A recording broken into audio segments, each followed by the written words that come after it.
doing there? Didn't you get the memo? The place is closed down, at least for a while. Someone used one of the suits.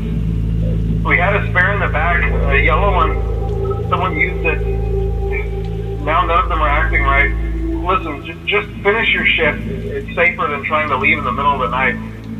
Over the years, we have gotten from multiple franchises great villains, but in my opinion, none of them come close to William Afton. William Afton is just the perfect villain for any story, but yet he's still so much shrouded in mystery. There's still so much about William Afton that needs to be solved in the FNAF timeline. So in today's video, we're going to be pulling together all of the information and data about William Afton, what games that he appeared in, and kind of the basic storyline that we see throughout the FNAF franchise. Starting 11 years ago, with FNAF 1. Back in 2014, when the first game, released, a lot of us, as we started doing theorizing, once believed that we were actually playing as the killer, reliving a nightmare of the crimes that we committed. Obviously now that's pretty laughable, but it was quite, to be honest, believable at this time. And of course, MatPat pushed the idea that Phone Guy was actually the killer. Obviously at this point we know that the Phone Guy is actually named Ralph. But these theories stuck for a long time. Fans knew something supernatural was going on at this pizzeria and that we were trying to solve exactly what was going on. Well, that led us straight into FNAF 2. And finally, the picture became a little bit more clear on the murderer and exactly what was going on. And while FNAF 2 introduced new animatronics and game mechanics, it also introduced cutscenes, something that throughout the franchise has given us little snippets of lore over the years. In Foxy Go Go Go, we saw our first look at what the murderer could be, a little pinkish purple 8-bit sprite character. Also in Save Them, we got the iconic character that was dubbed Purple Guy because this character did not have a name at this point. This is when theories started going absolutely crazy, all the way to the point where some people believed that this was an animatronic in and of itself. This was dubbed the Purple Guy animatronic and became one of the biggest myths in the FNAF franchise. People were desperate to try to put an identity to this Purple Guy character, but the only problem was at this time in the FNAF franchise, there weren't very many characters to put a name for this for. I mean, we had Mike Schmidt, Jeremy Fitzgerald, and Fritz, but really that was about it. And also the idea of Phone Guy being, the murderer started to lose traction, as in FNAF 2, the Phone Guy talks about something horrible happening with a yellow suit, but if that's the case, why would the murderer be telling information about himself? This led the community to believe that this had to be a completely new character that we had not played or heard from yet. That led us straight into FNAF 3, where not only are we playing at a Fazbear Frights horror attraction as a security guard, but we're also playing against Springtrap, which has the corpse of Purple Guy in this suit. And throughout each and every night, Springtrap comes to try to get into our office and take us out. As opposed to the normal night-to-night gameplay, we also get the cutscenes of Follow Me, these mini games where we play as each animatronic as Shadow Freddy lures them to the safe room. Once we are unable to enter the safe room, a weird sound plays and then Purple Guy jumps out and destroys each and every one of these animatronics. At this point in the timeline, we didn't know anything about what could possibly be taking place, especially since the books hadn't come out yet. We didn't know anything about William Afton injecting Remnant into the Funtime animatronics, and that's actually what he was doing here. So this led to a lot of confusion in the FNAF fan base. What in the world was Purple Guy doing? But at the end of all of these cutscenes, we finally get the final minigame, where Purple Guy apparently gets chased by a spirit into the Spring Bonnie suit, and a spring failure happens, and Purple Guy gets spring locked inside of his own murder suit. Which then is the result of who we're fighting against in FNAF 3, Springtrap. But still a lot of confusion about who exactly this character is. And so with all of these questions, we kept looking for answers, but did Scott give them to us? No. Instead, he decided to release FNAF 4, the franchise's most confusing entry to date. But even though this game is very confusing, we get a lot more of the story behind William Afton and his family. In this game, we learn that William Afton actually has two sons, the crying child as well as an older brother who at this point we didn't know was named Michael. During the day, the older brother would look after and also bully the crying child. It also was near the crying child's birthday, and we'd also get snippets of the pizzeria, which didn't look exactly like Freddy's. We learned that but this was the original location, which was Fredbear's Family Diner back in 1983. We also get a very interesting snippet of the story showing Purple Guy in a back room helping someone into a springlock costume.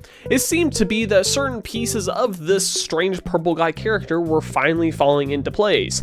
He was an important person, it seems like, for the, Freddy's franchise. He also has 2 sons, one of which ends up dying from the bite of 87? No, the bite of 83. And he still has an older son alive who ends up who knows where at this point. We also begin theorizing that he also had a daughter because of the leftover room that is in the house that we see in the minigames, which later we learn is confirmed in sister location. Pieces of the puzzle finally started falling into place, and if you ask me, FNAF 4 finally started giving us more story to the franchise, even though it turned out to be the most complicated game to date. It was then around this time that the first book of the Silver Eyes trilogy then was released, giving us more of an angle and perspective about William Afton that a lot of us had never thought about before. This book expounded on the character of Dave in this book, as revealing him to be William Afton in a way that a lot of people really enjoyed. It made William Afton's character much more believable and seemingly a lot more real. But one thing became very apparent about the book William Afton. He wasn't just some psycho killer going around and just murdering people for no reason. No, William Afton was a very smart person, because throughout the book series we then began to learn more about Remnant as well as Agony and what William Afton was truly up to in the creation of the Funtime animatronics. Come to find out, in the book series, William Afton actually kidnapped and killed his partner's, Henry Emily's, daughter, which then led Henry Emily to create a robot that was basically his daughter, Charlie. Yeah, did I mention the book series is pretty crazy? This basically leads us down the story of the books of William Afton doing much experimentation with the idea of immortality and soul science. So overall, the books gave us way more information on William Afton than we ever could have gotten from the games. Because once we thought he was just a psycho killer, now we know moving forward that William Afton is a precise person and is doing a lot of experiments with these types of things. And that led us straight into sister location, which by far is a very mysterious jump in the franchise because everything felt very much more science fiction. Not only are the robots extremely high tech and actually built by William Afton, but the entire underground bunker / layer is absolutely insane, and it got a lot of people wondering how was any of this possible from a man that seemingly didn't have that much experience with building robotics. It just went to show that there was a lot more about William Afton that we still needed to understand. But in sister location, we finally get confirmed that William Afton did have a daughter, just like we were all thinking back in FNAF 4. And this daughter was actually killed by one of the robots that William Afton himself made to kidnap other children. And the name of this robot was Circus Baby. First of all, I just gotta put it out there, it's absolutely terrible parenting that he literally told Elizabeth that Circus Baby was meant for her, but then would tell her not to go near it. But that's basically what took place. Elizabeth fell in love with Circus Baby, and while her father wasn't looking, decided to go up to her in order to play with her. Circus Baby's programming had it set to where once there was one child in the room, that she would activate her kidnapping mechanism, which had never been tested before, and ended up killing Elizabeth instead of just holding her in the tank inside of her stomach hatch. This would ultimately go on to have Elizabeth end up hunting Circus Baby and controlling Circus Baby from here on out. Also in sister location, we learned that William Afton was conducting a lot of experiments on who knows how many children within the FNAF 4 bunker. Come to find out that the FNAF 4 house is actually a whole setup lab where he is testing children with fear and possibly hallucinogenic gases. You see, more recently in the FNAF books, we got a story called Didophobia, which basically tells us the story of a 17-year-old who has been trapped within the FNAF 4 bunker for over 10 years. He was kidnapped, presumably by William Afton, and was having experiments done on him with hallucinogenic gases that made him see things that really weren't there. Now, personally, while I believe all of this was truly going on, like we see on the sister location monitors, I do not believe that's what the gameplay is of in FNAF 4. I really do believe that FNAF 4 is merely in the mind of Michael Afton. But with that being said, we started to truly see the full giant picture of William Afton and how such an evil person he he really honestly was. That leads us into FNAF 6, where now Henry Emily is front and center trying to bring William Afton to justice. It's theorized that Henry Emily teams up with Michael Afton to lure all of these animatronics to a fake pizzeria where they light everything on fire to end everything. And of course, one of those people that they lure back to this fake pizzeria is of course William Afton, or Scraptrap. But this wasn't the end for William Afton, because obviously in FNAF Ultimate Custom Night, we learned that one of the spirits, one that William Afton murdered many years ago, comes back to haunt him and torment him in his own personal hellscape. This is exactly what we see in UCN. This spirit, or the one you should not have killed, is theorized to be the spirit of Cassidy, who haunts the Golden Freddy suit. Go check out my other video called Everything We Actually Know About Golden Freddy to learn more about Golden Freddy. And presumably that is still where William Afton is stuck to this day. Now moving on to newer games that came from Steel Wool, we started to see something in Help Wanted that got us all thinking. In Help Wanted, we play as Vanessa as we are trying to find and capture the virus that is taking over the FNAF VR game. This glitched amalgamation looks basically like a digital Spring Bonnie, possibly William Afton, or at least that's what a lot of people thought for a while. However, it turns out that this is actually not the soul of William Afton, but actually a mimic program that was created a long time ago that is mimicking the acts of William Afton. This is now kind of the new villain of the FNAF franchise, which leads us to FNAF Security Breach with Springtrap. This isn't actually the spirit of William Afton, in my opinion. This is merely a mimic AI mimicking William Afton. So in a way, he always does come back. Now, at first, a lot of people were wondering where William Afton actually was in Security Breach, because at first it seemed like there was nothing until we started finding that there was a secret ending where actually we fought 1v1 in a boss fight against a very weird animatronic, one that seemed to have a rotten corpse within it that looked like a rabbit. Who else could it be besides William Afton? This character was then called Springtrap and was for a while thought to be the spirit of William Afton. Now, at this time in the franchise, we were still yet to completely understand the story of the Mimic. And that's when we got Security Breach Ruin, which helped us start to understand the story a bit more.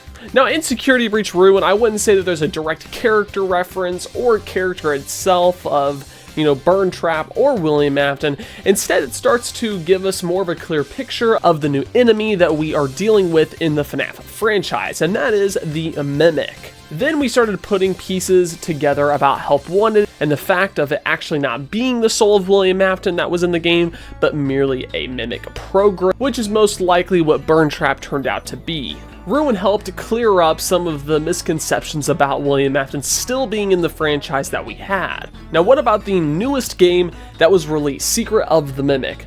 Obviously, Secret of the Mimic is more telling us the origin story of the Mimic itself. That way we have a better understanding of this villain. Currently, right now in the FNAF franchise, we are at the climax point of the character arc of the Mimic.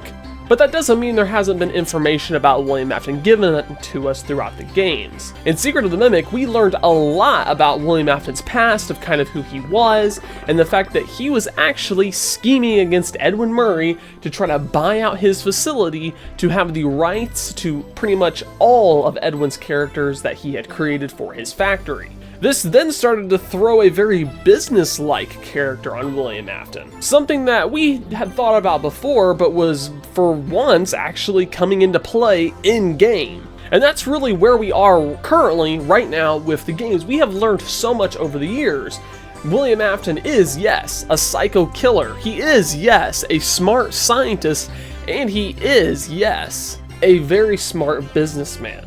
And throughout the FNAF franchise to come, we will be seeing more of these aspects of character of William Afton play to its fullest degree. Now, what about the movies? What do the movies tell us about William Afton? The movies paint a very interesting picture, in my opinion, of William Afton. And in my opinion, it's a very interesting crossover. What I see in the movies is more of a psychopath, in my opinion. I don't feel like that in the movies. I feel like that the way William Afton is portrayed in the movies, he's much more of a psychopath killer as opposed to a smart scientist, which in my opinion, I like a little better. I obviously think that in the movies, William Afton is still definitely smart in a lot of ways, and I'm interested to see where they end up taking taking the story of William Afton, especially in hopefully the upcoming Five Nights at Freddy's 3 movie. But for right now, I feel like they're painting him more as this person who, yes, definitely has a personal vendetta against people, committed some murders, but almost in a very quick-like manner. It wasn't very much thought out. And so with that being said, that is currently most of the somewhat confirmed evidence that we have of William Afton in the FNAF franchise.